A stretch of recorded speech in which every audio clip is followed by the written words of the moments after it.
In this video I'll show you how to hook up the Sega Genesis Model 1 or the Sega Genesis Model 2 to the Model 2 Sega CD. This is how I connect them up in 2025.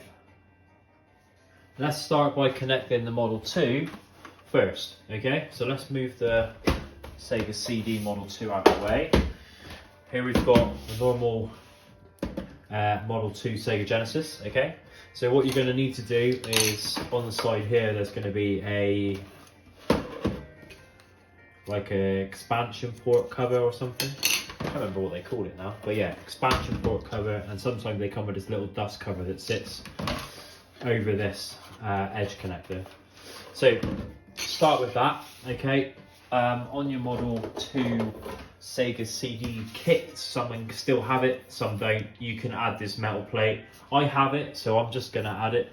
They also come with these little screws, so flip over your Genesis or Megadrive Model 2. This also applies to the Megadrive, okay? And then you just want to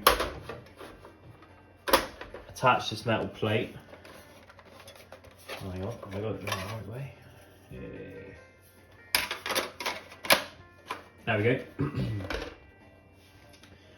And then comes with a little screw. You can connect it without the metal plate, but I've got it. It came with my Sega CD, so I'm just going to use it. Now, when you bought these brand new, they also come with some extra like metal bits that would go in there. It would connect to the shielding. So anyway, that bit's done. Let's get the Sega CD Model 2. There we go.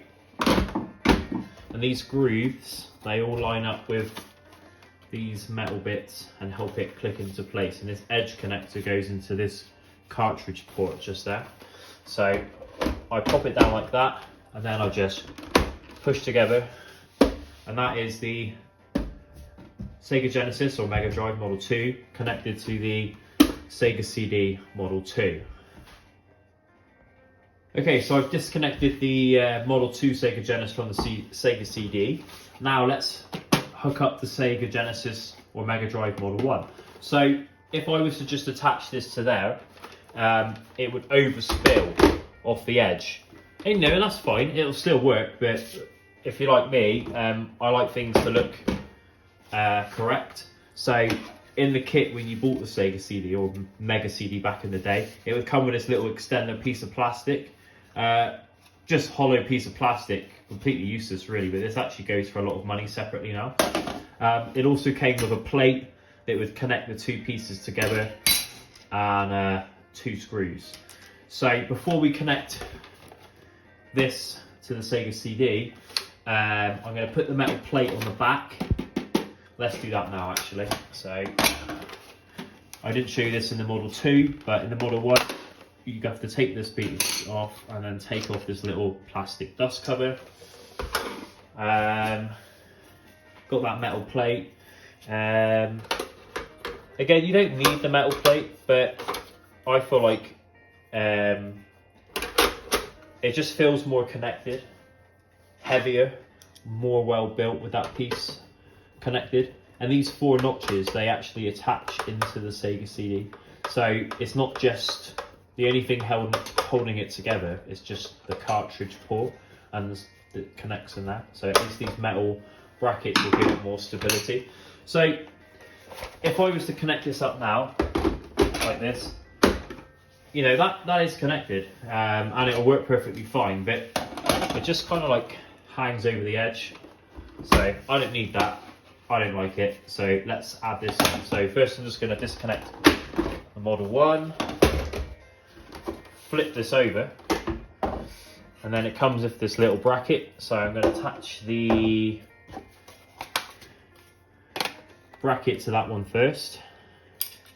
Now this plastic piece and this bracket actually go for a lot of money separately on eBay, or you know, wherever it is you're buying your used video games to. So I would recommend, if you're going to buy a Model 2 Mega CD or Sega CD, make sure that you get all the parts included, because you end up paying more money to buy the pieces separately. In my experience anyway, your experience might differ. So let's add the two pieces together. Now this is a massive behemoth piece of video game console, and I love it. So look at that, absolutely massive. Okay, again, this plastic doesn't really do anything other than make it look pleasing. And there we go. So now it's fully connected. Right? Now it's fully connected. Yeah. So yeah, there is the Sega Genesis Model 1 connected to the Sega CD Model 2. And I think that this looks the best out of the two. Although I always keep my Model 2 connected to the Sega CD because it's easier to store. So if I'm going to play on my Model 1 Sega Genesis, I'll just play it separately. And if I want to play Sega CD games, I'll basically just have the two connected, and you know, I won't disconnect them after that. So yeah, that's pretty much it. Sega CDs, you can either use 6-button controllers, or 3-button controller, doesn't matter. So yeah, this is how I connect my Sega Genesis or Mega Drive Model 1 and Model 2 to the Sega CD or Mega CD Model 2 in 2025. Thanks for watching.